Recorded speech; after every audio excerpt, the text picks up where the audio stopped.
الحمد لله نحمده ونستعينه ونستغفره ونعوذ بالله من شرور أنفسنا ومن سيئات أعمالنا من يهده الله فلا مضل له ومن يضلل فلا هادي له وأشهد أن لا إله إلا الله وحده لا شريك له وأشهد أن محمدا عبده ورسوله أما بعد فأعوذ بالله من الشيطان الرجيم بسم الله الرحمن الرحيم يا أيها الذين آمنوا اتقوا الله حق تقاته ولا تموتن إلا وأنتم مسلمون يا أيها الناس اتقوا ربكم الذي خلقكم من نفس واحدة وخلق منها زوجها وبث منهما رجالا كثيرا ونساء واتقوا الله الذي تساءلون به والأرحام إن الله كان عليكم رقيبا يا أيها الذين آمنوا اتقوا الله وقولوا قولا سديدا يصلح لكم أعمالكم ويغفر لكم ذنوبكم ومن يطع الله ورسوله فقد فاز فوزا عظيما أعوذ بالله من الشيطان الرجيم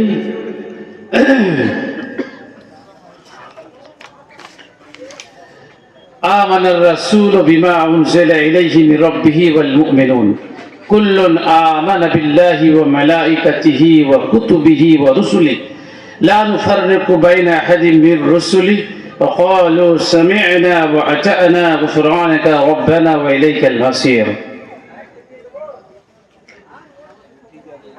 আজকের সভার যোগ্যতম সভাপতি ও সঞ্চালক, মঞ্চে উপবিষ্ট বিদ্বজন, বিভিন্ন জায়গা থেকে আগত দিনপ্রেমী, ইসলাম প্রেমী, ইসলামী ভাতৃবৃন্দ এবং পর্দানসীন মা বাবা, আজকের আলোচ্য বিষয় হচ্ছে রিসালা। সাধারণত এ সমস্ত টপিকের উপরে নর্মালি আলোচনা কম হয়, কেননা এ সমস্ত বিষয়গুলো হচ্ছে আকীদার বিষয়, একটু জটিল বিষয়। কিন্তু জটিল বিষয়কে কত সহজে আপনাদের সামনে উপস্থাপন করা যায় তার চেষ্টা করবো ইনশাআল্লাহ। আমার তৌফিক ইল্লা বিল্লাহ। রব্বি ইশরাহ লি সাদরি ওয়া ইয়াসসির লি আমরি ওয়াহলুল উকদাতাম মিন লিসানি ইয়াফকাহু কওলি। রিসালা কি, এটা বোঝার জন্য প্রথমে আপনাকে একটু এটা ভূমিকা স্বরূপ বলি যে ইসলামের যে 6টি রুকুন আছে তথা ইমানে যে 6টি রুকুন আছে তার মধ্যে একটি রুকুন হলো ইমান বির রিসালা, অর্থাৎ রাসূলদের প্রতি ইমান আনা। আল্লাহ তাআলা যেমন কোরআনের সূরা বাকারায় বলেছেন আমানার রাসূলু বিমা উনজিলা ইলাইহি মির রাব্বিহি, অর্থাৎ রাসূল নবী সাল্লাল্লাহু আলাইহি ওয়াসাল্লাম ঈমান এনেছেন। আল্লাহ তাআলা বলছেন রাসূল ঈমান এনেছেন কোন বিষয়ের প্রতি? আল্লাহ তাআলা যা তার প্রতি অবতীর্ণ করেছেন, রাসূল সেটার প্রতি ঈমান এনেছেন। ওয়াল মুমিনুন, এবং মুমিনরাও ঈমান এনেছেন। তাহলে রাসূলও ঈমান এনেছেন আল্লাহ তাআলার অবতারিত বিধানের প্রতি এবং মুমিনরাও ঈমান এনেছেন। কুল্লুন আমানা বিল্লাহি ওয়া মালাইকাতিহি ওয়া কুতুবিহি ওয়া রুসুলিহি, আর প্রত্যেকে অর্থাৎ রাসূল এবং মুমিনগণ সকলে ঈমান এনেছে আল্লাহ তাআলার প্রতি, তার ফেরেশতা মণ্ডলীর প্রতি, তার কিতাবের প্রতি, তার রাসূলদের প্রতি। নবী মুহাম্মদ সাল্লাল্লাহু আলাইহি ওয়াসাল্লাম নিজেও আল্লাহ তাআলা অবতারিত বিধানের প্রতি ঈমান আনছেন এবং ঈমানের যে 6টি রুকুন আছে, 6টি দিক আছে, সবগুলো তিনিও নিজেও ঈমান আনছেন। আল্লাহ তাআলা নিজে ঘোষণা করছেন কুল্লুন, প্রত্যেকে আমানা বিল্লাহ, আল্লাহ তাআলার প্রতি ঈমান এনেছেন, রাসূল নিজে ঈমান এনেছেন। আর কার প্রতি? ও মালাইকাতিহি, তার ফেরেশতা মণ্ডলীকে বিশ্বাস করেছেন। ও কুতুবিহি, আল্লাহ তাআলা যে কিতাব পাঠিয়েছেন তার প্রতি বিশ্বাস করেছেন। ও রুসুলিহি, আল্লাহ তাআলা নবী মুহাম্মদ সাল্লাল্লাহু আলাইহি ওয়াসাল্লামের পূর্বে যত রাসূলকে পাঠিয়েছেন সবার উপর তিনি নিজে ঈমান এনেছেন। লা নুফাররিকু বাইনা আহাদিন মির রুসুলি, আর রাসূল নিজে এবং মুমিনরা বলেন যে আমরা রাসূলদের মধ্যে কোনো ফারাক করি না। প্রত্যেক রাসূল আল্লাহ তাআলা রাসূল, সবাই তারা সমান। ও ক্বালু, এবং তারা বলে, তারা মানে রাসূল সহ নবী মুহাম্মদ সাল্লাল্লাহু আলাইহি ওয়াসাল্লাম সকলে ওয়াকালু সামি'না, আমরা শুনলাম, ওয়া আতা'না, এবং মেনে নিলাম। তো ঈমান বিল রিসালা কি? রাসূলদের প্রতি ঈমান আনা। আল্লাহ তাআলা যখন আদম আলাইহিস সালামকে পৃথিবীতে পাঠান, তো আদম আলাইহিস সালামকে পাঠানোর সময় কয়েকটি হিদায়াত দিয়েছিলেন। তার মধ্যে একটি বিশেষ হিদায়াত হচ্ছে, আল্লাহ তাআলা বলেছিলেন, ইয়া বানি আদম ইম্মা ইয়াতিয়ান্নাকুম রুসুলুম মিনকুম, যখন তোমাদের নিকটে রাসূল আসবে,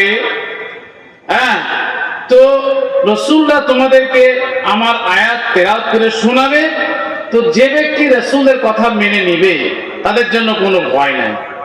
বোঝা গেল যে আল্লাহ তাআলা আদম আলাইহিস সালামকে প্রেরণের সময়ই বানি আদমের জন্য ঘোষণা দিয়েছেন কি অদূর ভবিষ্যতে তোমাদেরকে হেদায়েত দেওয়ার জন্য, পথ দেখানোর জন্য আমার রাসূলগণ যাবেন। পূর্ব ঘোষিত। যখন আল্লাহ তাআলা বানি আদম আলাইহিস সালামকে পাঠাচ্ছেন তখনকার ঘোষণা। আর আরো একটা কথা আল্লাহ তাআলা জানিয়ে দেন যে হে বানি আদম, তোমাদের কাছে আমার কিতাব আসবে, তো যারা আমার এই কিতাবের হিদায়াতকে গ্রহণ করে নেবে তাদের কোনো আর ভয়ভীতি নেই। তো গোটা কোরআন জুড়ে আল্লাহ তাআলা মূলত তিনটি বিষয়কে আলোচনা করেছেন। তার মধ্যে একটি বিশেষ বিষয় হচ্ছে রাসূলদের প্রতি ঈমান আনা, ওটাকে বলছে রিসালা।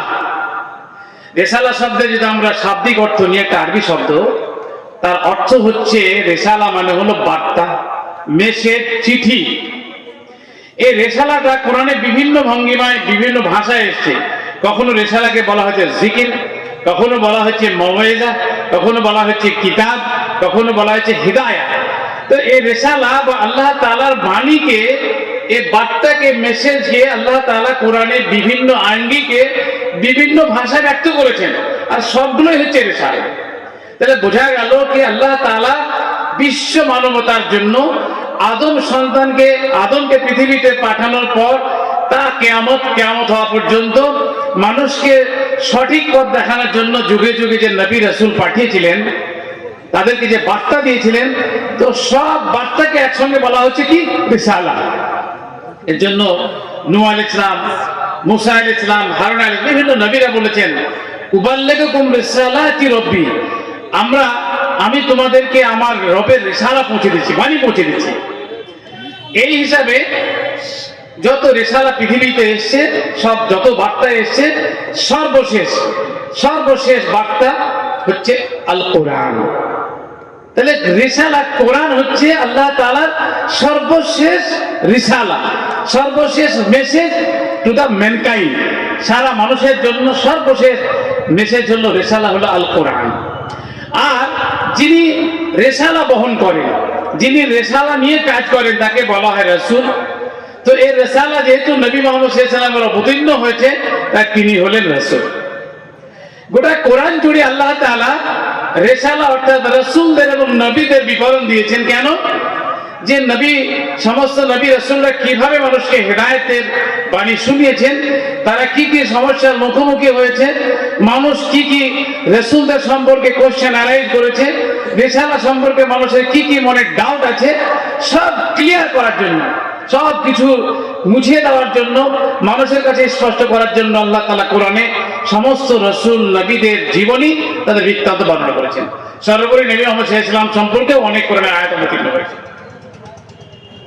তাহলে ঈমান বিল রিসালা, রাসূলদের প্রতি ঈমানের অর্থ কি? আল্লাহর প্রতি ঈমানের অর্থ সম্পর্কে আমাদের ধারণা আছে। আল্লাহ আমাদের খালিক, তিনি আমাদের মালিক, তিনি আমাদের রাজ্জাক, তিনি একমাত্র মাবুদ। তাকে সেই মর্মে অন্তরে হৃদয়ে বিশ্বাস করা। তো রাসূলকে আপনি কিভাবে বিশ্বাস করবেন? রাসূলের প্রতি ঈমান আনার অর্থ কি? আমানতু বিল্লাহি ওয়া মালাইকাতি, একটা পাঠ শুধু বলছি, কুতুবি ওয়া রুসুলিহি। রাসূলদের প্রতি ঈমানের অর্থ কি? শুধু মুখে বলা না। রাসূলদের প্রতি ঈমানের অর্থ হলো আল্লাহ তাআলা কোরআনে এবং নবী মুহাম্মদ সাল্লাল্লাহু আলাইহি ওয়াসাল্লাম নিজে সহিহ সুন্নাতে নিজের সম্পর্কে যা কিছু বর্ণনা করেছেন, সেইভাবে রাসূলকে বিশ্বাস করা, রাসূলকে মেনে নেওয়া এবং রাসূলের আনুগত্য করানো হচ্ছে ঈমান বিল রিসালা। যেমন আপনাকে আমি পাঠ করে একটা করে বুঝাবো যে ঈমান বিল রিসালার অর্থ কি। তার আগে ঈমান কি তার সংজ্ঞাটা শুনে নেন, তবে ঈমানদের রিসালাটা বোঝা যাবে। ঈমান সম্পর্কে তো কোরআন আয়াত শুনলেন, আর হাদিসে জিবরিল বিখ্যাত হাদিস, অনেক বড় হাদিস, ওটা জিবরিলের হাদিস নামে বিখ্যাত। নবী মুহাম্মদ সাল্লাল্লাহু আলাইহি ওয়াসাল্লাম বসে আছেন, এমন সময় জিবরিল আলাইহিস সালাম আসলেন, নবী সাল্লাল্লাহু আলাইহি ওয়াসাল্লামের হাঁটুর সঙ্গে হাঁটু ভিড়িয়ে বসলেন, একেবারে মুখোমুখি। নবীকে জিজ্ঞাসা করছেন, আখবিরনি আনিল ঈমান, হে নবী মুহাম্মদ সাল্লাল্লাহু আলাইহি ওয়াসাল্লাম, আপনি আমাকে ঈমান সম্পর্কে বলুন। তো নবী সাল্লাল্লাহু আলাইহি ওয়াসাল্লাম ঈমানের ব্যাখ্যা বলছেন, আন তুমিনা বিল্লাহি ওয়া মালাইকাতিহি ওয়া কুতুবিহি ওয়া রুসুলিহি ওয়াল ইয়াউমিল আখির ওয়া তুমিনা বিল কদরি খাইরিহি ওয়া শাররিহি। সবগুলোই আছে, আল্লাহর প্রতি ঈমান আনো, রাসূলের প্রতি ঈমান আনো, ফেরেশতার প্রতি ঈমান আনো, এবং এখানে একটা কথা অতিরিক্ত আছে, বিল কদরি খাইরিহি ওয়া শাররিহি, যেটা কোরআনের অন্য আয়াতে আছে যে তাকদীরের ভালো মন্দের প্রতি গভীর বিশ্বাস করো। তাহলে বোঝা গেল যে ঈমান রাসূল সাল্লাল্লাহু আলাইহি ওয়াসাল্লাম সে কথাই বলেছেন, এটা আল্লাহ তাআলা বলেছেন। এই হাদিসের আরেকটা দিক যেখানে বোঝা যায় যে ঈমান ও ইসলাম আলাদা জিনিস। নবী মুহাম্মদ সাল্লাল্লাহু আলাইহি ওয়াসাল্লামকে আবারও জিজ্ঞাসা করছেন, জিবরিল আলাইহিস সালাম, আখবিরনি আনিল ইসলাম, আপনি ইসলাম সম্পর্কে বলুন। তো নবী সাল্লাল্লাহু আলাইহি ওয়াসাল্লাম ইসলাম সম্পর্কে ঘোষণা দিয়েছেন, তিনি বলছেন, আন তাশহাদা আল্লা ইলাহা ইল্লাল্লাহ ওয়া আন্না মুহাম্মাদান আবদুহু ওয়া রাসূলুহু ওয়া তুকিমাস সালাত ওয়া তুতিজ যাকাত ওয়া তাসুমু রমাদান ওয়া তাহুজ্জাল বাইত মান ইসতাতা ইলাইহি সাবিলা।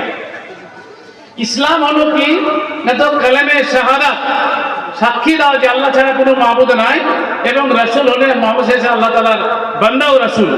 তুমি নামাজ পড়ো, রোজা রাখো, হজ করো, যাকাত দাও, এই পাঁচটা জিনিসের নাম হলো ইসলাম। তাহলে ইসলাম হচ্ছে বাহ্যিক আমল।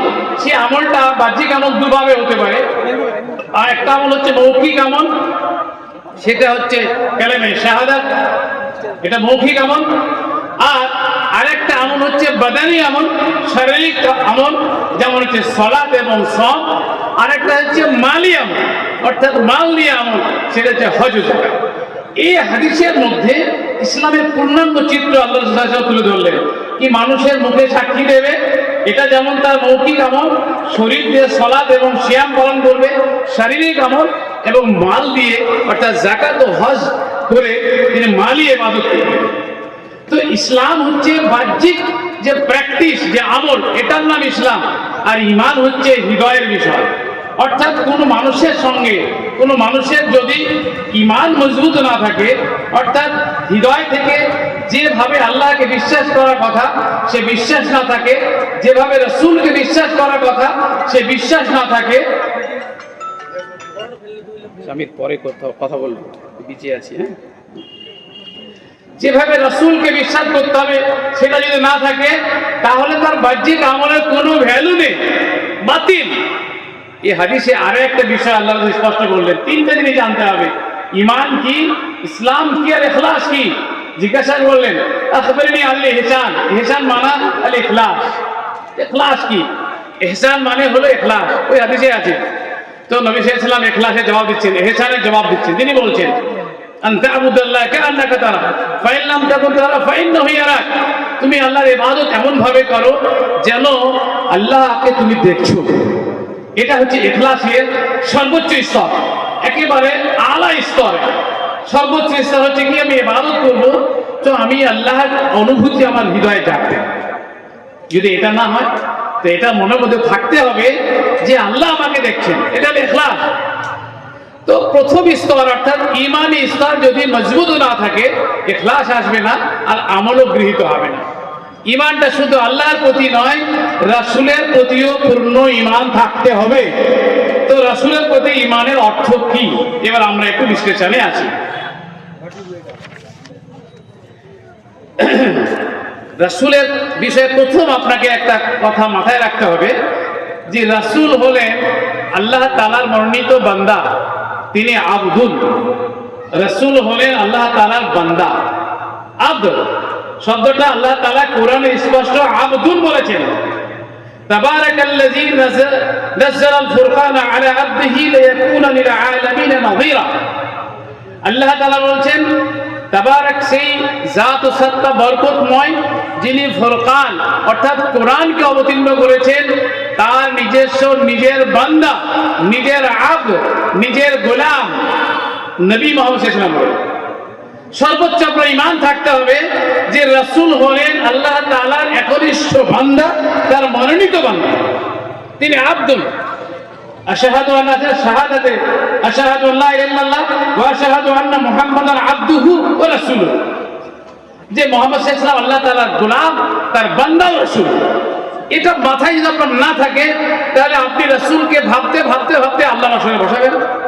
আর যখনই আপনার এই ঈমান থাকবে যে রাসূল আব্দ নয় বরং তিনি মাবুদের জায়গায় পৌঁছে গেছেন, তখন আপনার ইবাদত, আকীদা বাতিল, ঈমান বাতিল, তখন আপনার বাহ্যিক আমল আর কাজে লাগবে না। রাসূল সম্পর্কে প্রথম আকীদা আপনি পোষণ করবেন, তিনি আল্লাহর মনোনীত রাসূল ও বান্দা, আবদুন। আল্লাহ তাআলা কোরআনে নিজে বলছেন, তাবারাকাল্লাযী নাযাল ফুরকানা আলা আবদিহি লিয়াকুনা লিল আলামিন নাযীরা। আর এরকম অনেক আছে, ফাওহা ইলা আবদিহি মা আওহা হুয়াল্লাযী ইউনাজ্জিলু আলা আবদিহি আয়াতিন বাইয়িনাত লিইখরিজাকুম মিনাল যুলুমাতি ইলান নূর ওয়া ইন্নাল্লাহা বিকুম লারাউফুর রহিম। তো আল্লাহ তাআলা এবং রাসূল মুহাম্মদ সাল্লাল্লাহু আলাইহি ওয়াসাল্লাম নিজেও নিজেকে আব্দুল বলে প্রচার ব্যাখ্যা করেছেন এবং প্রতিভাত করেছেন, বলেছেন আমি বান্দা। যেমন বুখারী হাদিস নাম্বার 4333, সেখানে রাসূল সাল্লাল্লাহু আলাইহি ওয়াসাল্লাম নিজে একটা ঘটনার প্রেক্ষাপটে বলছেন, ফাকালা আনা আবদুল্লাহি ওয়া রাসূলুহু, আমি আল্লাহর বান্দা, আমি আল্লাহর দাস এবং তার রাসূল। তো রাসূলকে আপনি আব্দের জায়গায় রাখুন, যে তিনি আল্লাহ তাআলার আব্দ, তিনি কখনোই আল্লাহ তাআলার সমকক্ষ হতে পারেন না। এই আকীদা আপনার রাসূল সম্পর্কে থাকতে হবে। অতিরিক্ত আকীদা রাখবেন তো আল গুলু ফি সালিহিন আপনাকে বিভ্রান্ত করে দেবে। 2 নম্বর, যে রাসূল মুহাম্মদ সাল্লাল্লাহু আলাইহি ওয়াসাল্লাম যেহেতু আল্লাহর আব্দ, আর আব্দ কাকে বলে? যিনি ইবাদত করেন, যিনি ইবাদত করেন তাকে আব্দ বলা হয়। যিনি ইবাদত করেন তাকে আব্দ বলা হয়, তিনি বান্দা যিনি ইবাদত করেন। তো রাসূল সাল্লাল্লাহু আলাইহি ওয়াসাল্লাম কার ইবাদত করতেন? কার করতেন? আল্লাহর করতেন। মনে রাখতে হবে যে রাসূলের ইবাদত সাহাবায়ে কেরাম করেননি, আমরা রাসূলের ইবাদত করি না। তিনি আল্লাহর বান্দা এবং তিনি আল্লাহর বান্দেগি করতেন, আর আমরা আল্লাহর বান্দেগি করি, কিন্তু বান্দেগি বা ইবাদত রাসূলের তরিকায় করি। এই মৌলিক বিষয়টা কিন্তু গোটা কোরআনে বর্ণিত হয়েছে কি না, তো একমাত্র মাবুদ আল্লাহ, আল্লাহর ইবাদত করো। আর 2 নম্বর কথা হচ্ছে আল্লাহর ইবাদত করো রাসূলের তরিকায়। রাসূলের ইবাদত করা যাবে না, কেননা তিনি তো বান্দা, তিনি আল্লাহ তাআলা ইবাদত করতেন। রাসূল সাল্লাল্লাহু আলাইহি ওয়াসাল্লাম নামাজ পড়তেন না? নামাজ পড়তেন না? তিনি তো ইমাম, 5 ওয়াক্তের ইমাম। তো যখন নামাজ পড়তেন, সূরা ফাতিহা পড়ছেন, তিনি পড়ছেন ইয়্যাকা না'বুদু ওয়া ইয়্যাকা নাস্তাঈন, হে আল্লাহ আমি কেবলমাত্র তোমারই ইবাদত করি আর তোমার কাছে সাহায্য চাই। তো রাসূল বলছেন না এটা? রাসূল নিজে তো বলছেন। আমাদের এক মাস্টার বাচ্চা বলছিলেন, আমার শিক্ষক উনি আমার সম্পর্কে মামা হচ্ছেন, কোনোদিন নামাজ টামাজ পড়তেন না, জীবনে নামাজ পড়েন না। তো কি যে মনে হয়েছে, আল্লাহ হেদায়েত দিয়েছে, একটু নামাজের প্রতি আগ্রহ হয়েছে। তো আমাকে বলছে, তুই যাবে সূরা ফাতিহা পড়ে যা বুঝলাম, তোমাদের ঠিক গো, ইয়্যাকা না'বুদু ওয়া ইয়্যাকা নাস্তাঈন। ইবাদত রাসূল সাল্লাল্লাহু আলাইহি সাল্লাম প্রত্যেক ওয়াক্ত নামাজে, 5 ওয়াক্ত নামাজে সূরা ফাতিহা পড়তেন। আমরা সূরা ফাতিহা পড়ি। সূরা ফাতিহার অর্থ কি আপনি অনুধাবন করেছেন? ইয়্যাকা না'বুদু ওয়া ইয়্যাকা নাস্তাঈন, হে আল্লাহ তোমারই ইবাদত করি, তোমারই গোলামি করি, তোমারই বন্দেগী করি এবং তোমার কাছেই সাহায্য চাই। এখানে এখন প্রত্যেক ইমাম বলেন, রাসূল বলেছেন, সাহাবায়ে কেরাম বলেন, আজীবন তা কিয়ামত যখনই মানুষ সালাত আদায় করবে এই কথা ঘোষণা করতে হবে যে তুমি, হে আল্লাহ তোমারই আমি ইবাদত করি, তোমার কাছে সাহায্য চাই। আর রাসূল সেটা করতেন। তাহলে রাসূলকে যখন আমি আব্দের জায়গা থেকে মাবুদের জায়গায় নিয়ে চলে যাব, তখন তো রাসূল আর এই সম্মান পাবেন না, তাকে এক প্রকার অপমান করা হলো। আমি এই সভার একজন বক্তা, যদি আমাকে সবাই মিলে আপনার সভাপতি বলে, আমার সম্মান বৃদ্ধি হলো না অপমান করা হলো? কি গো, অপমানিত হলাম আমি। আমি তো এখানকার সভাপতি নয়, সভাপতি স্ত্রী আছেন, তিনি অপমানিত হবেন, তিনি সভাপতি, আমি নিজে অপমানিত হব। ঠিক এইরকমই রাসূলকে যখন আপনি মাবুদ বানাবেন, রাসূলের কাছে সাহায্য চাইবেন, রাসূলের কাছে হাত পাতবেন, রাসূলের ইবাদত করবেন, তখন আপনি রাসূলকে ছোট করলেন, আল্লাহ তাআলাকে অপমানিত করলেন, আপনার ইবাদত বাতিল হয়ে যাবে। কেননা আপনার আকীদা, আপনার ঈমানে গন্ড। যদি রাসূলের কাছে সাহায্য চাওয়া না যায়, রাসূলের ইবাদত না করা যায়, তাহলে বিশ্বের আর কোনো বান্দার ইবাদত করা যাবে? কোনো মানুষের কাছে আর এরকম সাহায্যের জন্য হাত পাতা যাবে? রাসূলের পদ্ধতি অনুযায়ী আল্লাহকে রাখতে হবে। দেখুন, আল্লাহ তাআলা বলেন, সূরা ফাতিহা তো শোনালাম, এরকম অনেক আয়াত আছে। আর একটা আয়াত আল্লাহ তাআলা আপনাকে শোনাই। আল্লাহ তাআলা বলছেন সূরা 13 নম্বর সূরা সূরা রা'দ। আল্লাহ তাআলা নবীকে নির্দেশ করছেন, নবী মুহাম্মদ সাল্লাল্লাহু আলাইহি ওয়াসাল্লামকে বলছেন, কুল, হে মুহাম্মদ সাল্লাল্লাহু আলাইহি সাল্লাম, আপনি বলুন, কুল, বলুন। কি বলবেন? ইন্নী উমিরতু আন আ'বুদাল্লাহ মুখলিসান লাহুদ্দিন।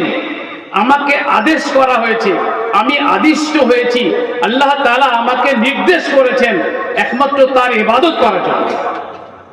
মুখলিসান লাহুদ্দিন মানে দ্বীনকে, ইবাদতকে খালিস করতে। ইখলাসে যে কথা বললাম, যে একমাত্র আল্লাহর জন্য ইবাদতকে খালিস করে বিশুদ্ধভাবে আল্লাহর ইবাদত করার জন্য আমি আদিষ্ট হয়েছি। কে বলছেন? আল্লাহ তাআলা নবীকে বলছেন, হে মুহাম্মদ সাল্লাল্লাহু আলাইহি সাল্লাম, আপনি ঘোষণা দিন যে আমাকে আদেশ করা হয়েছে একমাত্র আল্লাহর ইবাদত করার জন্য। তাহলে বোঝা গেল যে রাসূল সাল্লাল্লাহু আলাইহি সাল্লাম বললেন আল্লাহ তাআলার মনোনীত তিনি বান্দা, তিনি আব্দ, তিনি মাবুদ নন, তিনি তার সমকক্ষ নন, তিনি তার সমপর্যায়ের কোন সত্তা নন, তিনি আল্লাহর মনোনীত রাসূল। 2 নম্বর হচ্ছে রাসূল সম্পর্কে আপনাকে আকীদা রাখতে হবে কি রাসূল হেদায়েত দেওয়ার মালিক না। রাসূলের মালিকানা আল্লাহ তাআলা দেননি কে, হে রাসূল আপনার যাকে ভালো লাগবে তাকে আপনি হেদায়েত দিয়ে দেন। রাসূল হেদায়েত দেওয়ার মালিক না, হেদায়েত দেওয়ার মালিক হলেন মহান আল্লাহ তাআলা। এই মর্মে রাসূলের প্রতি ঈমান থাকতে হবে। ঈমান বি রিসালার অর্থ এটা যে রাসূলকে আমি আব্দ মনে করব। 2 নম্বর বিশ্বাস থাকবে রাসূল হেদায়েত দেওয়ার মালিক না। তো রাসূলের কাজ কি?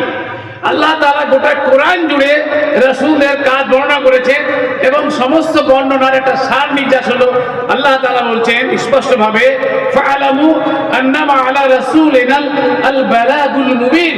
হে মানব সম্প্রদায়, তোমরা জেনে রাখো আমার রাসূলের কাজ হলো, নবী মুহাম্মদ সাল্লাল্লাহু আলাইহি ওয়াসাল্লাম আমার রাসূলের কাজ হলো স্পষ্টভাবে আমার বাণী মানুষের কাছে পৌঁছে দেওয়া। এটা তার কাজ।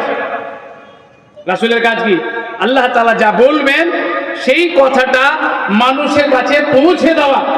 আল্লাহ তাআলা যে ইবাদতের কথা বলবেন সেই ইবাদত মানুষকে করে দেখানো। আল্লাহ বলেছেন আকিমুস সালাত, নামাজ পড়ো। তো রাসূল সাল্লাল্লাহু আলাইহি ওয়াসাল্লাম নামাজ পড়ে মানুষকে দেখিয়ে দিলেন কিভাবে নামাজ পড়তে হয়। আল্লাহ বলেন যাকাত দাও, তো রাসূল যাকাত দিয়ে দেখিয়ে দিলেন কিভাবে যাকাত দিতে হয়। আল্লাহ তাআলা বললেন হজ করো, তো কিভাবে হজ করতে হয় রাসূল করে দেখালেন। তো রাসূলের কাজ হলো আল্লাহ তাআলা যা যা রাসূলকে করতে বলেছেন তাই মানুষের কাছে স্পষ্টভাবে কোনো রকমের ধোঁয়াশা না রেখে পৌঁছে দেওয়া। এটাই হচ্ছে আল বালাগুল মুবিন। তাহলে এই মর্মে আপনাকে বিশ্বাস রাখতে হবে যে রাসূল হলেন আল্লাহ তাআলার মনোনীত বান্দা।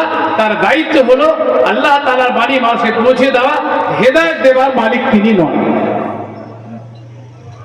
তো রাসূল যদি হেদায়েত দিতে না পারে তো আমাদের মুরব্বি সাহেবরা পারবে গো? মৌলভী সাহেবরা পারবে? কারো ক্ষমতা আছে? সম্ভব নয়। আল্লাহ তাআলা স্পষ্ট অন্য আয়াতে জানাচ্ছেন, সূরা নাম্বার 28, সূরা আল কাসাস, আয়াত নাম্বার 56-56। আল্লাহ তাআলা বলেন, ইন্নাকা লা তাহদি মান আহবাবতা ওয়ালাকিন্নাল্লাহ ইয়াহদি মান ইয়াশা ওয়া হুয়া আ'লামু বিল মুহতাদিন। আল্লাহ তাআলা বলছেন, ইন্নাকা, হে মুহাম্মদ সাল্লাল্লাহু আলাইহি ওয়াসাল্লাম, লা তাহদি, আপনি হেদায়েত দিতে পারবেন না, মান আহবাবতা, যাকে আপনার ভালো লাগে। কি বোঝা গেল? রাসূলের ভালো লাগলে এই লোকটাকে আমি ইসলাম দিয়ে দেবো, এই লোকটা যেন হিদায়াত পেয়ে যায়, এই লোক যেন পাক্কা মুমিন হয়ে যায়, হবে? হয়নি, এটা সম্ভব নয়। আল্লাহ তাআলা স্পষ্ট কোরআনে বলছেন, এ যাত্রার কথা বলছি না, সূরা খুলেন, আয়াত খুলেন, সূরা কাসাস আয়াত নাম্বার 56 খুলেন, তার তরজমাটা সিম্পল তরজমা, সরল তরজমা পড়েন। আল্লাহ তাআলা স্পষ্ট জানাচ্ছেন, ইন্নাকা লা তাহদি মান আহবাবতা, হে মুহাম্মদ সাল্লাল্লাহু আলাইহি ওয়াসাল্লাম, আপনি মানুষকে হেদায়েত দিতে পারেন না যাকে আপনি ভালোবাসেন। আপনার পছন্দের লোককে আপনি মুমিন মানতে পারবেন না। কাকে করবে?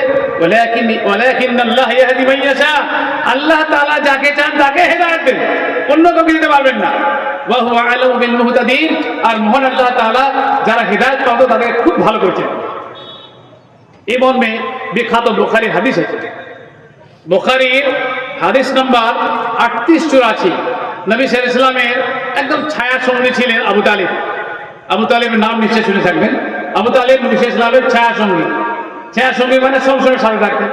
তিনি অভিভাবক, তিনি তার গার্ডিয়ান, মানে তিনি তার গার্জেন, এবং তিনি তার চাচা এবং সম্মানিত ব্যক্তিত্ব। আবু তালিব কুরাইশ বংশের মধ্যে মহা সম্মানিত ব্যক্তিত্ব। এমন এক লোকের সঙ্গে যিনি আত্মীয়, অভিভাবক, কাছের মানুষ, ছায়া সঙ্গী। তো আবু তালেবের যখন মৃত্যু ঘনিয়ে এসেছে, তো নবী সাল্লাল্লাহু আলাইহি ওয়াসাল্লাম মনে মনে চাইছেন, তিনি তো জানেন যে আল্লাহ তাআলা মৃত্যুর পরে পরে আমার চাচাকে শাস্তি দেবেন, আমার ছায়া সঙ্গী কষ্ট পাবে, কবরে আযাব হবে, আমার অভিভাবক কষ্ট পাবে। তো নবী মুহাম্মদ সাল্লাল্লাহু আলাইহি ওয়াসাল্লাম বলছেন, চাচা আপনি কালেমাটাকে পড়েন, আপনি কালেমাটা পড়েন, আপনি ইসলামকে কবুল করে যান, আপনার জন্য আমি সুপারিশ করব। বারে বারে চাইছেন, রাসূলের ইচ্ছা, কিন্তু আল্লাহ তাআলা তো ইচ্ছা নাই। আল্লাহ তাআলা বললেন, হ্যাঁ, ইন্নাকা লা তাহদি মান আহবাবতা, হে মুহাম্মদ সাল্লাল্লাহু আলাইহি ওয়াসাল্লাম, আপনি জেনে রাখুন যে আপনি চাইলেই আবু তালিব হিদায়াত পাবে না। তো নবী সাল্লাল্লাহু আলাইহি ওয়াসাল্লাম যদি নিজের চাচাকে হেদায়েত দিতে না পারেন, তিনি তাকে ঈমানের রাস্তায় আনতে না পারেন এবং তার জন্য কিছু করতে না পারেন, তার হাত কাটা হয়ে যায়, তাহলে মানুষ, আমাদের মতো আলিম ওলামা, হাজার হাজার এই পাপি তাপি মানুষকে কি করে এই আশ্বাস দিতে পারি আমরা যে তাকে আমরা পার করতে পারবো? সম্ভব? তো ঈমান বিল রিসালা, রাসূলের প্রতি ঈমানের দ্বিতীয় অর্থ হচ্ছে রাসূলকে মাথায় রাখতে হবে মাসুলের বিষয়ে কি তিনি হেদায়েত দেওয়ার মালিক নন। 3 নম্বর বিষয়, ঈমান বিল রিসালা 3 নম্বর গুরুত্বপূর্ণ বিষয় কে মাথায় রাখতে হবে, রাসূলগণ আল্লাহর হুকুম ব্যতীত ইচ্ছা মতো কোনো কিছু করার ক্ষমতা রাখেন না।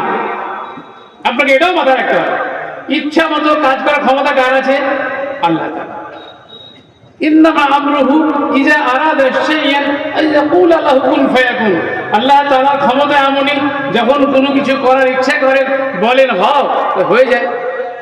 কিন্তু রাসূলের কি এমন ক্ষমতা আল্লাহ দিয়েছেন কি রাসূল বলবেন আর হয়ে যাবে? হবে? এই ক্ষমতা রাসূলকে আল্লাহ তাআলা দেননি। আল্লাহ তাআলা স্পষ্ট জানিয়ে দিয়েছেন যে না, রাসূলদের এই ক্ষমতা নেই যে যা ইচ্ছা তাই করতে পারবে। রাসূলদের সেই কাজ করার ক্ষমতা নেই। রাসূল এই মনে বিশ্বাস করতে হবে কি তারা আল্লাহ তাআলার বান্দা, রাসূল, তারা তার পয়গামের কাজ করবেন, দাওয়াতের কাজ করবেন, সম্মানিত ব্যক্তিত্ব, মহান আল্লাহ তাআলার হাবিব, ইত্যাদি ইত্যাদি। কিন্তু তার ইচ্ছা মতো কোনো কাজ করতে পারবেন না। উদাহরণ দেখেন, নূহ আলাইহিস সালাম সম্পর্কে আল্লাহ তাআলা বলছেন সূরা হুদের সূরা নাম্বার 11 আয়াত নাম্বার 32, 33, 34। এখানে 33, 34 পড়লে আপনি পেয়ে যাবেন। ক্বালা ইন্নামা ইয়াতিকুম বিহিল্লাহ ইন শাআ ওয়া মা আনতুম বিমুজিজিন। মানে তার আগের আয়াতটা পড়তে হবে, ক্বালু ইয়া নূহ কাদ জাদালতানা ফাকশাতা জিদালানা ফাতিনা বিমা তাইদুনা ইন কুনতা মিনাস সাদিকিন।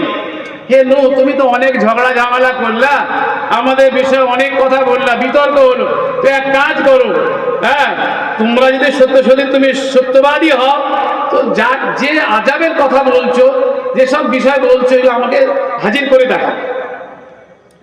তো নূহ আলাইহিস সালামকে আল্লাহ তাআলা বলে, হে নূহ, তুমি বলে দাও। কি বলবে? ইন্নামা ইয়াতিকুম বিহিল্লাহ। এটা তো আল্লাহর কাজ। এ আযাব দিবেন, কখন আযাব দিবেন, কখন শাস্তি দিবেন, এটা তো আমার কাজ না, নবীদের কাজ না এটা, যে এখন যখন বলবে যা বলবে তাই করে দেবো, এটা নবীদের কাজ না। আল্লাহ তাআলা যখন চাইবেন তখন হবে, সেটাই হবে। ওমা আনতুম বিমুজিজিন, এটা তোমরা ঠেকাতে পারবে না। আরেকটা বললেন, ওয়ালা ইয়ানফাউকুম নুসহি ইন আরাদতু আন আনসালাকুম। নূহ আলাইহিস সালাম বলেন, যদি আমি আপনাদের উপকার করতে চাই, আমার এই নসিহত, আমার এই উপদেশ কোনো কাজে আসবে না। ইন কানাল্লাহু ইউরিদু আইয়াগবিয়াকুম, যদি আল্লাহ তাআলা তোমাদেরকে গুমরাহ করতে চান। কি বুঝালেন? যে নূহ আলাইহিস সালাম স্পষ্ট জানালেন, যদি আল্লাহ তোমাদেরকে পথভ্রষ্ট করতে চান তোমাদের আমলের কারণে, তো আমি নূহ আল্লাহ রাসূল তোমাদের কিছু করতে পারবো না। বোঝা গেল যে মাশিয়াত এবং ইরাদা এই দুটো আল্লাহ তাআলা। একটা আকীদার গুরুত্বপূর্ণ পার্ট হচ্ছে আল মাশিয়া ওয়া ইরাদা। মাশিয়া ইরাদা কি? মানে আল্লাহ তাআলার ইচ্ছা, আল্লাহ তাআলার চাহত। তিনি যা চাইবেন, তিনি যা ভাববেন সেটাই হবে। রাসূলগণ যা ভাববেন তা সেটা হবে না। সুতরাং ইচ্ছাকৃত মানে জেনে বুঝে ইচ্ছা করলে রাসূলগণ সবকিছু করতে পারবেন না যতক্ষণ না আল্লাহর হুকুম আসবে। এটা মাথায় রাখতে হবে। বোঝা গেল যে রাসূলদের যে সুপার ন্যাচারাল পাওয়ার, অলৌকিক শক্তি, যেমন মুসা আলাইহিস সালামের লাঠি, তারপরে মুসা আলাইহিস সালামের বগল দাবা করলে হাত ঝকঝকে হয়ে যাওয়া, রাসূলের কিছু অলৌকিক মুজিজা, মিরাজে গমন, আরো বিভিন্ন রাসূলদের যে মুজিজা, অলৌকিক শক্তির কথা আমরা জানি। এটা কি আসল আদতে? এগুলো হচ্ছে আল্লাহ তাআলার হুকুম, আল্লাহ তাআলার মেহেরবানি, আল্লাহ তাআলার বিশেষ পাওয়ার যা রাসূলদেরকে দান করেছিলেন। এটা রাসূলদের নিজস্ব কোনো পাওয়ার নয়। তাহলে রাসূলদের বিষয়ে বিশ্বাস রাখতে হবে যে তারা ইচ্ছাকৃতভাবে যা চাইবো তাই করতে ওনারা পারবেন না। আল্লাহ তাআলা বলেন নবী মুহাম্মদ সাল্লাল্লাহু আলাইহি ওয়াসাল্লাম সম্পর্কে, ওমা আরসালনাকা ইল্লা কাফাতাল লিন-নাসি বাশীরান ওয়া নাযীরা ওয়ালাকিন্না আকসারান নাসি লা ইয়ালামুন ওয়া ইয়াকুলুনা মাতা হাযাল ওয়া'দু ইন কুনতুম সাদিকিন কুল লাকুম মি'আদু ইয়াওমিন লা তাস্তাখিরুনা আনহু সাআতান ওয়া লা তাস্তাকদিমুন। নবী সাল্লাল্লাহু আলাইহি ওয়াসাল্লাম কে বলেন, হে মুহাম্মদ সাল্লাল্লাহু আলাইহি ওয়াসাল্লাম, আল্লাহ তাআলা বলেন আপনাকে আমি সমগ্র বিশ্বের মানুষের জন্য বাশীরা ওয়া নাযীরা, শুভ সংবাদদাতা এবং সতর্ককারী হিসেবে প্রেরণ করেছি।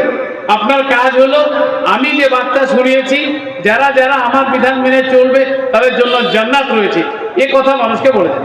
আপনি সংবাদটা দেন। আর যারা যারা আমার বিধানকে অমান্য করবে তাদের জন্য জাহান্নামের শাস্তি রয়েছে, আপনি এই কথাটা শুনিয়ে দেন। এই যে আপনার কাজ, আর বাকি দায়িত্ব আপনার নয়। আপনি ইচ্ছা করলেও কোন মানুষকে হেদায়েত দিতে পারবেন না, ইচ্ছা করলেও কারো ক্ষতি করতে পারবেন না। ওটা পরে আসছে আবার। কিন্তু অধিকাংশ মানুষ জানে না। তারা বলে কখন আসবে সেই কিয়ামত, ইন কুনতুম সাদিকিন, হে মুহাম্মদ সাল্লাল্লাহু আলাইহি ওয়াসাল্লাম, হে ঈমানদারগণ, তোমরা সত্যবাদী বলো কবে কিয়ামত সংঘটিত হবে। তো আল্লাহ তাআলা বললেন কুল লাকুম মি'আদু ইয়াওমিন, হে মুহাম্মদ সাল্লাল্লাহু আলাইহি ওয়াসাল্লাম বলে দাও তোমাদের জন্য একটা নির্ধারিত সময় আছে। ওই সময়ের আগে কিছু হবে না, কিন্তু নির্ধারিত সময় কবে, কোন সালে, কত বছর পরে, কোন টাইমে, কোন বারে, এটা বলার ক্ষমতা আমার নেই। বিখ্যাত একটা হাদিস আছে। ওই হাদিসে জিবরিল আলাইহিস সালাম নবীকে জিজ্ঞাসা করবেন কি মাতা সা, কিয়ামত কখন সংঘটিত হয়। মাতা সা আর সা এবং কিয়ামতের মধ্যে একটা পার্থক্য আছে। এটা নর্মালি আমাদের মানুষ পার্থক্যটা বোঝেই না, বোঝার চেষ্টা হতে পারে না। আর সাআত, কোরআনে যে শব্দটা ব্যবহার হচ্ছে আর সাআত, মানে সেই সুনির্দিষ্ট সময়, একটা মুহূর্ত যখন প্রথমবার ইসরাফিল ইসলাম ফু দেবেন আর পৃথিবী ধ্বংস হয়, এটা হলো আশা, এটা কিয়ামত। তো শাহ সকলকে জিজ্ঞাসা করলেন শাহ কি, মানে কখন পৃথিবী ধ্বংস হবে। আর কিয়ামতটা কি? কামায় কোনো দাঁড়ানো। ইসরাফিল আলাইহিস সালাম যখন দ্বিতীয়বার, কারো কোনো মতে তৃতীয়বার সিংহায় ফু দেবেন, তৃতীয়বার মানে যারা যে সমস্ত মহাদেশের মনে করেন তিনবার ফু হবে, নাফখে ওয়াহিদ, সানি ও সালাত, তিনবার যখন হবে তাদের হিসাবে দুবার হবে ধ্বংসের জন্য আর একবার হবে কিয়ামতের জন্য। আর কেউ বলছেন না, দুবারই হবে, একবার সাআ ভেঙে গেল, সব তছনছ হয়ে গেল, আর একবার কিয়ামত হয়ে যাবে। তো তৃতীয়বার বা দ্বিতীয়বার যখন ইসরাফিল সিংহা ফু দেবেন, তখন বিশ্বের সব মানুষ নিজের নিজের কবর থেকে উঠে দাঁড়াবে এবং বিচারের জন্য হাসরের ময়দানে হাজির হবে। ওইটা হলো কিয়ামত। কিয়ামত হলো একটা দিন, লম্বা দিন, 50,000 বছরের সমান। আমাদের এই যে আমরা দিন গণনা করছি, এই দিন হিসাবে 50,000 বছরের সমান হলো কিয়ামত। আর সাআ হচ্ছে মুহূর্ত, কিছুক্ষণের ধ্বংস হয়ে যাবে। তো আশা এবং কিয়ামতের মধ্যে পার্থক্য আছে। নবীকে জিজ্ঞাসা করলেন জিবরাইল আলাইহিস সালাম, মাতা আশা, কখন মহাপ্রলয় হবে, কখন সে মুহূর্ত আর পৃথিবী ধ্বংস হবে? তো মোহাম্মদ সাল্লাল্লাহু আলাইহি ওয়াসাল্লাম বলছেন, ভাষাটা শুনেন, আরবি জানলে পারে বুঝতে ভালো হতো, আরবি জানেন না, আমাকে বাংলায় বুঝাতে হবে। জিবরাইল নবী সাল্লাল্লাহু আলাইহি ওয়াসাল্লাম বলছেন, হ্যাঁ নবী সাল্লাল্লাহু আলাইহি ওয়াসাল্লাম বলছেন, সঙ্গে একটু ভুলে গেলাম, যে শুরু করেন বলছে মাতা সাআত হলো বি আলাম মিনা সাইল, এই শব্দটা বি আলাম মিনা সাইল একটু আগে আছে। হ্যাঁ, তো নবী সাল্লাল্লাহু আলাইহি ওয়াসাল্লাম বলছেন, হ্যাঁ মাল মাসউল আনহা আলাম মিনা সাইল। এবার শব্দটা মনে, মাল মাসউল আনহা বি আলাম মিনা সাইল, মানে যাকে জিজ্ঞাসা করা হলো, অর্থাৎ আমি। রাসূল বলছেন, আমাকে আমি জিজ্ঞাসিত ব্যক্তি জিজ্ঞাসাকারী থেকে বেশি জানি না। মানে আমি বলতে পারবো না যে কিয়ামত কখন হবে, এটা তো আমার কাজ নয়, ওটা আল্লাহ তাআলার কাজ। তো রাসূলরা ইচ্ছা করলে যখন এরা চাইবে করতে পারবেন না, ও আল্লাহ তাআলার হুকুম ছাড়া কারো পক্ষে করা এটা সম্ভব নয়। যেমন নবী সাল্লাল্লাহু আলাইহি ওয়াসাল্লামের কাছে এরা আসলো, মক্কার মুশরিকরা আসলো। মক্কার মুশরিকরা এসে বলল, হে আল্লাহ রাসূল, আপনি যদি এই সাফা পাহাড়কে সোনায় রূপান্তরিত করে দেন তাহলে আমরা ঈমান আনব। তো নবী সাল্লাল্লাহু আলাইহি ওয়াসাল্লাম তো করতে পারতেন, এই সাফা পাহাড় ঈমান সোনা হয়ে যাও, তাহলে ঈমান সঙ্গে আনবে। তো নবী সাল্লাল্লাহু আলাইহি ওয়াসাল্লাম বলে, তো ঈমান আনবে তো? ঠিক কথা বলছো? বলে হ্যাঁ ঈমান আনবো। তো আল্লাহ তাআলার কাছে দোয়া করলেন, জিবরিল এসে হাজির।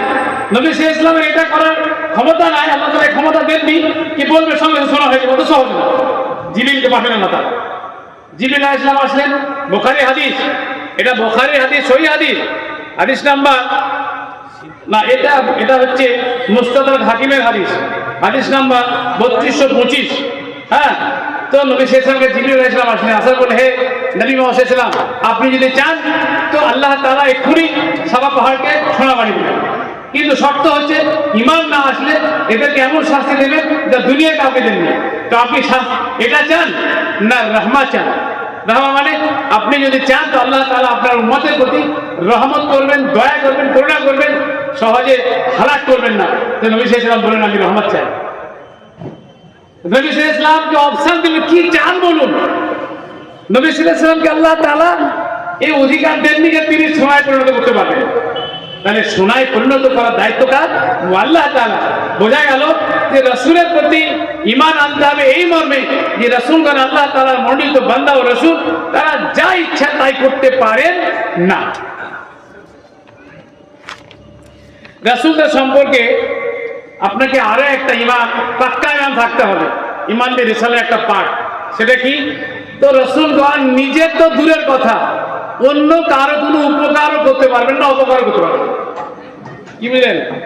যে রাসূলদেরকে আল্লাহ তাআলা ক্ষমতা দেননি যে কোনো মানুষের অপকার করে দেবে, কি কোনো মানুষের উপকার করে দেবে। যেমন মনে করেন কোনো মানুষের ছেলে হয় না, তো রাসূলের কাছে গেলে ছেলে হয়ে যাবে, সে ক্ষমতা আল্লাহ তাআলা দেননি।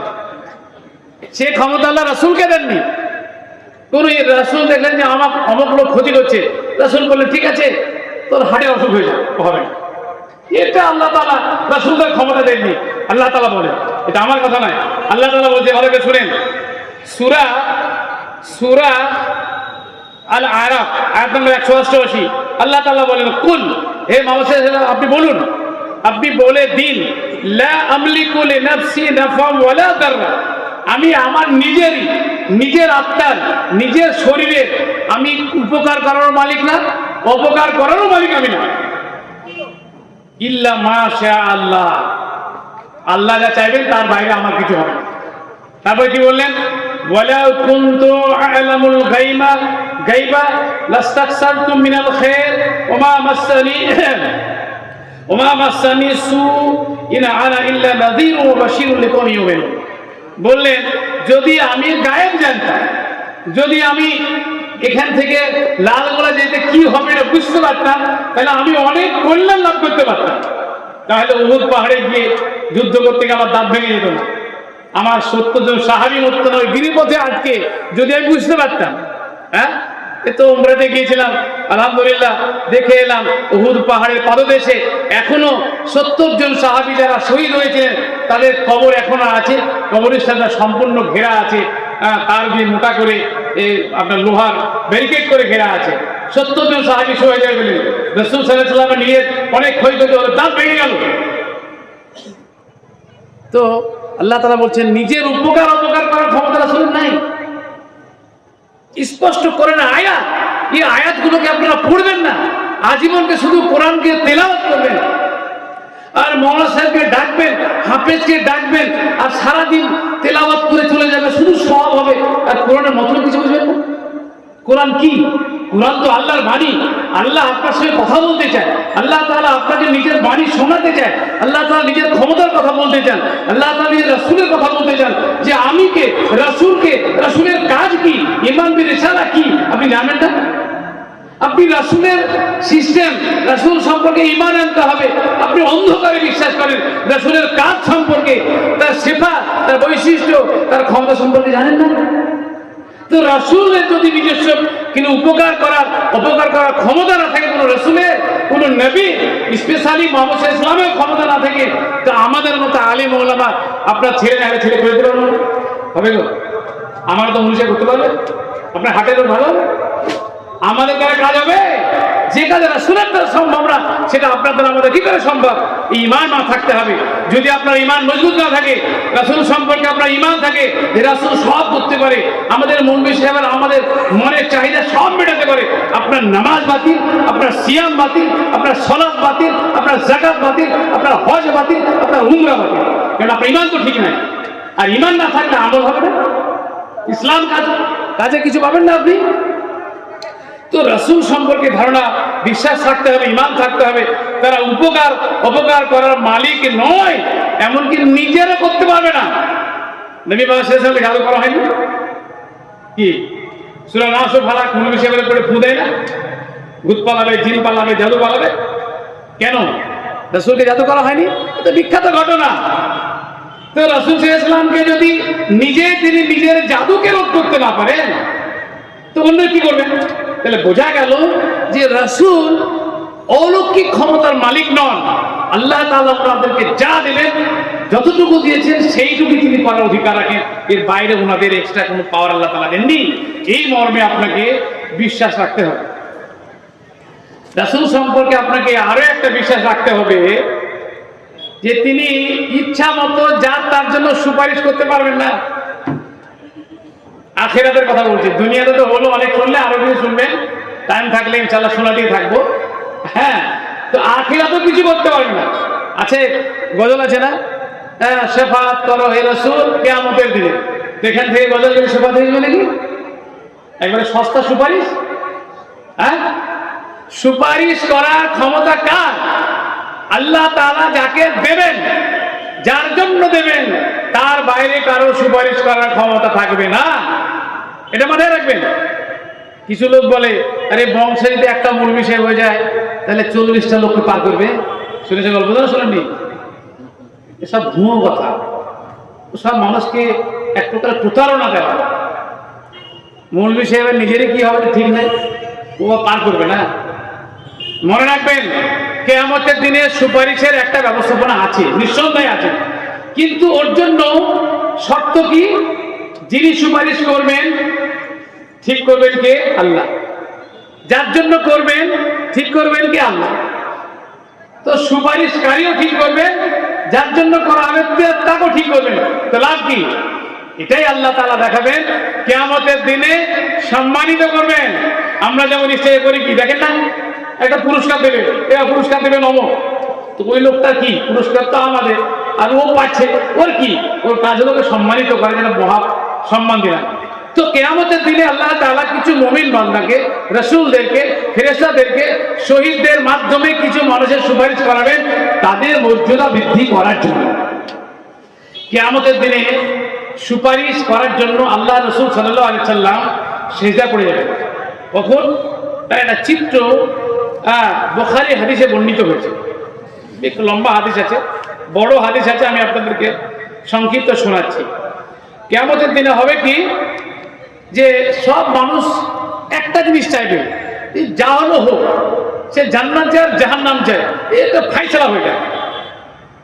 এমন এক পরিস্থিতি হবে, সামনে মাথার উপরে সূর্য, শরীর গলছে, পানি নাই, ছায়া নাই, এক মহা যখন খাপড়ে থাকবে, তখন মানুষ চাইবে যে এনি হাও বিচার হোক, যেমন তাই হোক। মানে তার কাছে ওই জাহান্নামের কাজ তাকে সহজ হয়ে যাবে, তখন এত কষ্ট মনে হবে। এটা ভালো একটা উদাহরণ আপনাকে দিচ্ছি। আমার এক রিলেটিভের সন্তানের প্রসব যন্ত্রণা হয়েছে বুঝলেন। তো ও বলছে যে আগো আমার কখন পেটটা কাটবে বলতো। ওর পেট কাটাটা সহজ হয়ে গেছে, মানে সন্তান তো খালাস হচ্ছে না। ও বারে বারে বলছে ডাক্তার নিয়ে এসো, আমাকে সিজার করে বাচ্চা তুলো, আমি পারছি। পেট কাটা যে একটা বড় যন্ত্রণা, এটা ওর কাছে কিছু মনে হচ্ছে না। কেননা যে যন্ত্রণা ভোগ করছে তার থেকে ওই যন্ত্রণা সহজ মনে হচ্ছে। তো কিয়ামতের দিনে মানুষের এমন একটা ত্রাহি অবস্থা হবে যে মানুষ চাইবে বিচার হোক, যাই হোক, জান্নাত জাহান্নাম যেখানে যায় বিচারটা হয়ে যায়। ঠিক আছে? তো সব ওরা আদম আলাইহিস সালামে যাবে, বলে হে আপনি তো আমাদের আদি পিতা, আল্লাহকে বলুন এটা বিচার হোক।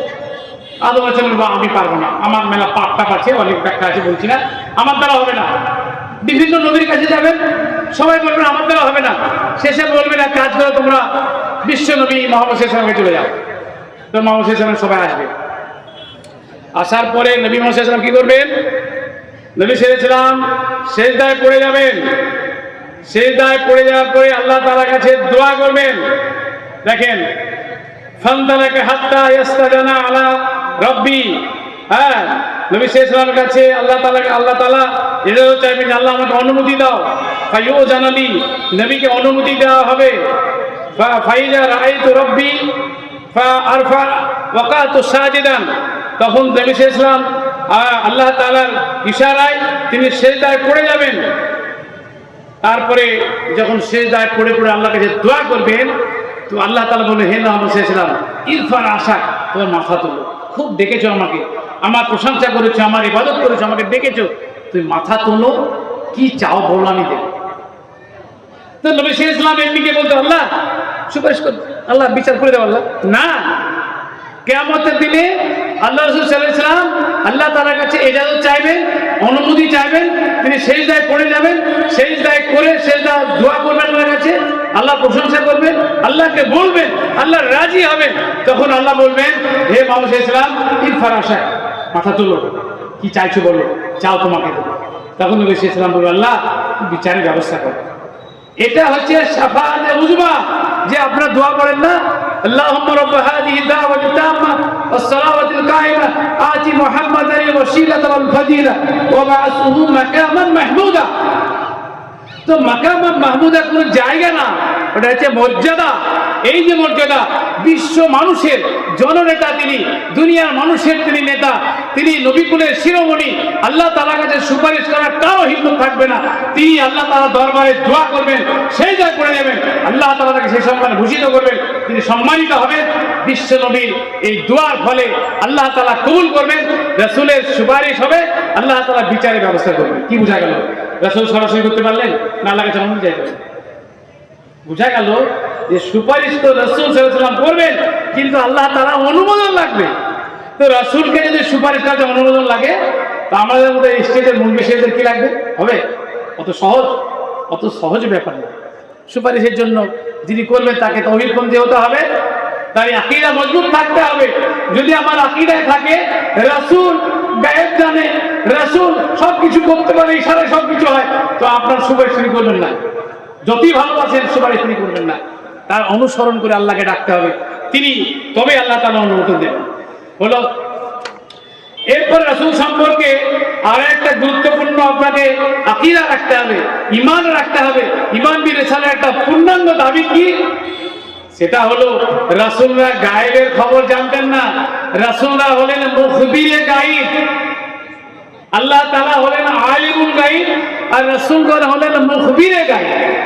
মানে আল্লাহ তাআলা গায়েব জানেন, তিনি গায়েবের খবর রাখেন। গায়েব মানে যা দেখা যায় না, অদৃশ্য। এখানে আমরা বসে আছি, যশোদুল্লাহ মোড়ে কি আছে কোনো বলা ক্ষমতা আছে? ওটা আমাদের কাছে গায়েব, আমরা জানি না। তো আল্লাহ তাআলা সব কিছু জানেন, তিনি খবর রাখেন। এখন থেকে 20,000 বছর আগে কি ঘটেছে তিনি জানেন। বর্তমানে সারা বিশ্বে আনাচে কানাচে কোথায় কোন মুহূর্তে কি ঘটছে তিনি জানেন। এখন থেকে 200 বছর পরে কি ঘটবে তিনি জানেন। কিন্তু এই খবর কোনো মানুষ, কোনো নবী, কোনো রাসূল জানে না। কিন্তু মুখবিরে গায়েব রাসূলরা, মানে আল্লাহ তাআলা কিছু কিছু বিষয় রাসূলদেরকে জানান, গায়েবের বিষয়, গায়েবের কিছু বিষয় আল্লাহ তাআলা রাসূলদেরকে জানান যতটুকু প্রয়োজন হয়। তো সেইটুকু গায়েব তখন মানুষকে জানান, এটা হলো মুখবিরে গায়েব, মানে গায়েবের সংবাদ তিনি দেন যতটুকু আল্লাহ তাআলা রাসূলদেরকে জানান। যেমন উদাহরণ দেখেন, আপনাকে বলছি, নবী মুহাম্মদ সাল্লাল্লাহু আলাইহি ওয়াসাল্লামকে তিনি তো আল্লাহর প্রতি ঈমান এনেছিলেন না। তো রাসূলের রিসালা, রাসূলের ঈমানকে মজবুত করার জন্য আল্লাহ তাআলা একটা ট্যুরের ব্যবস্থা করেন। রাসূলের একটা বিশ্বাস হয়ে যায় এবং এটা প্রশান্তি তিনি পান যে আমি আল্লাহ রাসূল, আমি দেখে এলাম অনেক কিছু। এর জন্য আল্লাহ তাআলা নবী সাল্লাল্লাহু আলাইহি ওয়াসাল্লাম ট্যুরের ব্যবস্থা করেন। ট্যুরটা কি? ট্যুরটা হচ্ছে দুটো পার্ট, একটা ইসরা, একটা মিরাজ। ইসরা ও মিরাজ আলাদা জিনিস। ইসরা হচ্ছে কি রাতের সফর, অর্থাৎ ইসরা হলো বাইতুল্লাহ থেকে, মক্কার কাবা থেকে নিয়ে বাইতুল আকসা পর্যন্ত যে দুনিয়াবি সফর, এটা রাতের সফর ছিল, এই জন্য এটা হলো ইসরা। আর বাইতুল মাকদেস থেকে একেবারে সপ্ত আকাশ পর্যন্ত যে ভ্রমণ, এটা হচ্ছে মেরাজ, এটার নাম হচ্ছে মেরাজ, উদ্ধার ভ্রমণ। তো নবী সাল্লাল্লাহু আলাইহি ওয়াসাল্লামকে আল্লাহ তাআলা ট্যুরের ব্যবস্থা করলেন।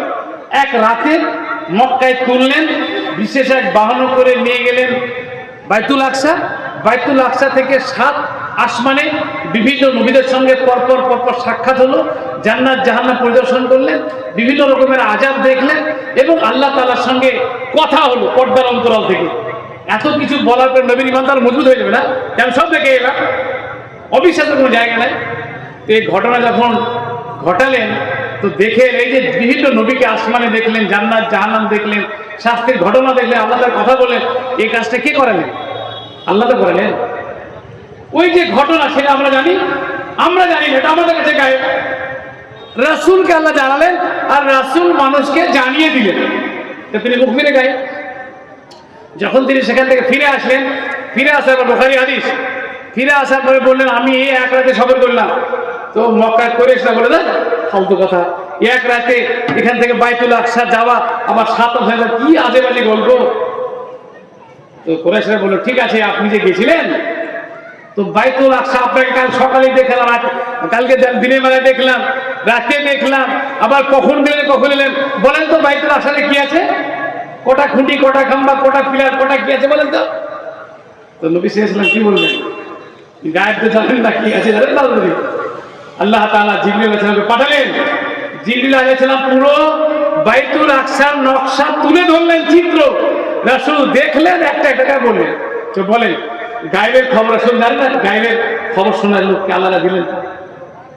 তো রাসূল গায়েবের খবরের মালিক না, তিনি আল্লাহ তাআলা যে খবরটা দিয়েছেন সেই খবরটা মানুষকে পৌঁছে দিয়েছেন।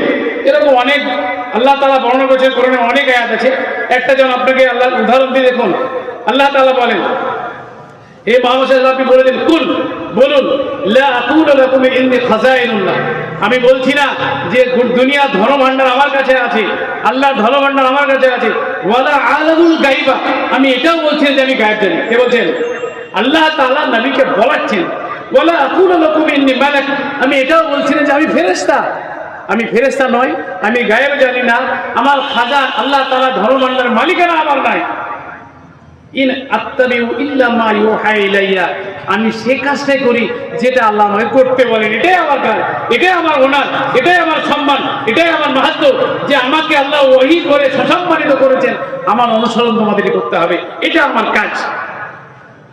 আল্লাহ তাআলা অন্য আয়াতে বলেন, এটা সূরা 6, সূরা আনামের 50 নম্বর আয়াত, ওয়া ইনদাহু মাফাতিহুল গায়বি লা ইয়ালামুহা ইল্লা হুয়া, আল্লাহ তাআলা বলছেন গায়েবের চাবি, মাফাতিহ মানে হচ্ছে অনেক চাবি, যত রকমের গায়েব আছে সমস্ত গায়েবের চাবি কাঠি কার আছে? আল্লাহ তাআলার কাছে। লা ইয়ালামু ইল্লা হুয়া, আল্লাহ তাআলা কেউ জানে না। আল্লাহ তাআলা বলেন সূরা, অন্য একটা সূরায় বলছে আল্লাহ তাআলা, কুল লা আমলিকু লিনাফসি নাফআন ওয়ালা যাররা, এটা বলেছি, যালিকা মিন আম্মাইল গায়ব নূহিহি ইলাইকা ওয়া মা কুনতা লাদাইহিম ইয আলকাউনা আকলামাহুম আইয়ুহুম ইয়াকফুল মারইয়াম ওয়া মা কুনতা লাদাইহিম ইয ইখতাসিমুন। আল্লাহ তাআলা মারিয়ামের ঘটনা বর্ণনা করছেন। তো মারিয়ামের ঘটনা বর্ণনা করতে গিয়ে আল্লাহ তাআলা বলছেন যে মারিয়ামের ঘটনা শুনালাম এবং মারিয়ামের দায়িত্বকে পালন করবে তার জন্য লটারি দ্বারা করছিল। তো এই লটারি করার সময় হে মুহাম্মদ সাল্লাল্লাহু আলাইহি ওয়াসাল্লাম আপনি উপস্থিত ছিলেন, আপনি কিছু জানতেন না। তো যালিকা মিন আম্বাইল গায়ব, অর্থাৎ মারিয়াম আলাইহিস সালামের ঘটনা গায়েবের ঘটনা, আপনি জানতেন না, আপনাকে আমি ওহী করে জানিয়েছি। তো এইভাবে অসংখ্য আয়াত আছে যেখানে আল্লাহ তাআলা স্পষ্ট করেছেন যে রাসূলদেরকে তিনি গায়েবের খবর যেটা দিতেন, তারা সেই খবরটা শোনাতেন, অতটুকু ওনারা জানেন। এর বাইরে আল্লাহ তাআলা ওহী করেছেন, জানিয়েছেন যে সমস্ত বিষয়, তার বাইরে কোনো গায়েবের খবর কোন নবী রাসূল জানতেন না। তো নবী রাসূলরা যদি না জানেন তো আমাদের মতো মৌলানা সাহেব জানবে গো? আমাদের মতো মৌলভী সাহেবের দ্বারা কাজ হবে? হবে না। তো ঈমান রাখতে হবে যে রাসূলরা গায়েব জানতেন না। হাদিস দেখেন এ ব্যাপারে, ঠিক আছে আমিও এরকম ছেড়ে দিচ্ছি, অসুবিধা কি আছে? কোনো অসুবিধা নাই। আচ্ছা, তো এভাবে হাদিসে অনেক বর্ণিত হয়েছে তারা গায়েব জানতেন না আল্লাহ রাসূল সাল্লাল্লাহু আলাইহি ওয়াসাল্লাম। দান্দা শহীদ অনুকূলতা বিভিন্ন ঘটনা আছে। যাই হোক, তো রাসূল এই ঈমান থাকতে হবে। আর ঈমান কি থাকবে? ঈমান বিল রিসালাহ আরো কতগুলো দিক আছে কোরআনে বর্ণিত হয়েছে। যেমন ঈমান রাখতে হবে যে কোরআন আল্লাহ রাসূলের সাল্লাল্লাহু আলাইহি ওয়াসাল্লামের নিজস্ব কোনো বানানো কথা নয়। ঈমান রাখতে হবে যে আল্লাহ তাআলা রাসূলকে যা দিয়েছেন তার বাইরে তিনি একটা শব্দ পর্যন্ত বর্ধিত করেননি, একটা শব্দ তিনি কমাননি বা কমানোর অধিকার আল্লাহ তাআলা দেননি। আল্লাহ তাআলা বলেন রাসূল ওয়াহির বাইরে কোনো কথা বলেন না। শরীয়তের বিষয়ে দুটো বিষয়, একটা শরীয়তের বিষয় আর একটা হচ্ছে সাধারণ বিষয়। শরীয়তের বিষয়ে আল্লাহ রাসূল সাল্লাল্লাহু আলাইহি ওয়াসাল্লাম কখনো তিনি ওহির বাইরে কথা বলতেন না, কিন্তু শরীয়তের বাইরে কখনো কখনো তিনি আলাদা কথা বলেছেন। বুখারী হাদিস আছে, অনেক হাদিস আছে। আল্লাহ রাসূল সাল্লাল্লাহু আলাইহি ওয়াসাল্লাম একবার দেখলেন যে মানুষেরা মদিনায় গিয়ে দেখলেন তাবির করছে। তাবির মানে আইয়ুহাল্লাকুন, খেজুর গাছের ফুল একসঙ্গে, ফুলের সঙ্গে অন্য ফুল লাগাচ্ছে, পরাগ ঘটাচ্ছে, পরাগ রেণু ঘটাচ্ছে, পুরুষ ফুলের সঙ্গে স্ত্রী ফুলের, পুংডালের সঙ্গে গর্ভবীর্য চক্রে। এই কাজ দেখার পর রাসূল বললেন আমার মনে হয় তোমরা কাজটা করো না। কাজ বন্ধ হয়ে গেল। যে কাজ বন্ধ হলো ফলন কমে গেল। আল্লাহ রাসূলের কাছে অভিযোগ আসলো যে আল্লাহ রাসূল ফলন তো আমাদের কমে গেছে। তো নবী সাল্লাল্লাহু আলাইহি ওয়াসাল্লাম বললেন শোনো, তোমরা ওই কাজটা আবার করো, ওই কাজটা তোমরা আবার করো। ফাইন কেন? ফাইননি ইন্নামা জানানতু যান্নান, আমি একটা ভাবনা ভেবেছিলাম, ফালা তুআখিযুনি, এই বিষয়ে আমাকে কিছু ধরপাকড় করো না, বিজ্জান্নি। ওয়ালাকিন ইযা হাদাসতুকুম আনিল্লাহ শাইআ, যখন আল্লাহ তাআলার পক্ষ থেকে কোনো কথা বলবো ফাখুযু বিহি, সেটা তোমরা গ্রহণ করো, আর যখন আমি এমনি কোনো বিষয়ে কথা বলবো সেটা ছেড়ে দাও।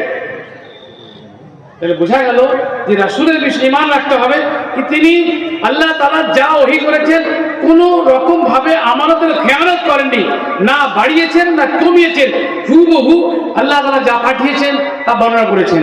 সুতরাং কোরআন হচ্ছে আল্লাহ তাআলার অবতারিত গ্রন্থ। কোরআনের প্রত্যেকটা ভাষা, প্রত্যেকটা বর্ণ, প্রত্যেকটা অক্ষর সব আল্লাহ তাআলা, এটা ওহী মাতলুব। তাছাড়া আরো মাথায় রাখতে হবে বিভিন্ন ঈমান বিল রিসালাহ পাঠের মধ্যে কোরআনে বর্ণিত হয়েছে যে যত কাফির মুশরিকদের নানা অভিযোগ ছিল। যেমন কে বললো রাসূল পাগল, কে বললো রাসূল কবি, কে বললো রাসূল জাদুকর, কে বললো রাসূল বন্দি করছে শাসন ব্যবস্থা হাতে নেওয়ার জন্য, কে বললো রোজগার করা ধান্দা করে, নানান অভিযোগ মানুষেরা বলেছে। কিন্তু সব অভিযোগকে আল্লাহ খণ্ডন করে বলেছেন না, রাসূল পাগল নয়, রাসূল কবি নয়, রাসূল ধোঁকাবাজ নয়, রাসূল কোনো সংযোজন করেনি, রাসূল আল্লাহ তাআলার মনোনীত বান্দা ও রাসূল। সুতরাং এই মর্মে রাসূলকে মানো এবং জানো। কাফিররা অভিযোগ করেছে যে যদি রাসূল রাসূলই হবে তো আল্লাহ তাআলা রাসূল মানুষকে না করে ফেরেশতাকে কেন পাঠালো না? ওদের একটা অভিযোগ ছিল মানুষ কেন রাসূল হবে, এটা ছিল কাফিরদের অভিযোগ। মানুষ কেন রাসূল হবে? আব্দুল্লাহর ছেলে ও তো মানুষ, আমিনার ছেলে ও তো মানুষ, কুরাইশ বংশের আব্দুল্লাহ তো মুহাম্মদ সাল্লাল্লাহু আলাইহি ওয়াসাল্লাম মানুষ, তো মানুষ কেন রাসূল হবে? রাসূল হবে ফেরেশতা, রাসূল হবে অন্য কিছু। তো আল্লাহ তাআলা বলে আমি যাকেই করি মানুষকে রাসূল না করি, ফেরেশতাকে পাঠালে তো মানুষের আকারেই পাঠাবো। একই তোমাদের অভিযোগ থাকবে। সুতরাং তোমাদের অভিযোগ ঠিক নয়, তোমাদের অভিযোগ বাতিল।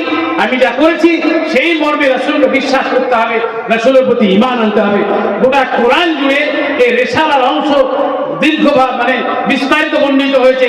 সুতরাং রাসূলের ক্ষমতা, তার কার্যাবলী, তার মানে বিধান কি, নিয়ম কি ইত্যাদি বিষয়ে যদি আপনার পূর্ণাঙ্গ ঈমান না থাকে, মজবুত ধারণা না থাকে, আকীদা মজবুত না থাকে, আপনার আমল গৃহীত হবে না, আপনি মুসলিম হতেও পারবেন না।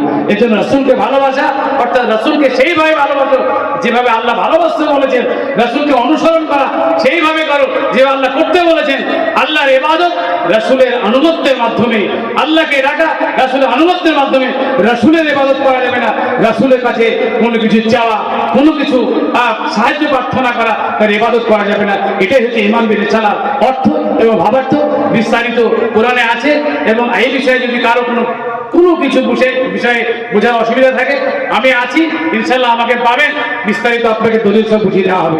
আল্লাহ তাআলার কাছে দোয়া, আল্লাহ তাআলা যেন আমাদেরকে ঈমান বিল রিসালাত অর্থ বোঝার এবং সেই অনুযায়ী ঈমানকে মজবুত করার তৌফিক দান করেন। আকুলু কওলি হাযা আস্তাগফিরুল্লাহ লিল মুসলিমিন। আসসালামু আলাইকুম।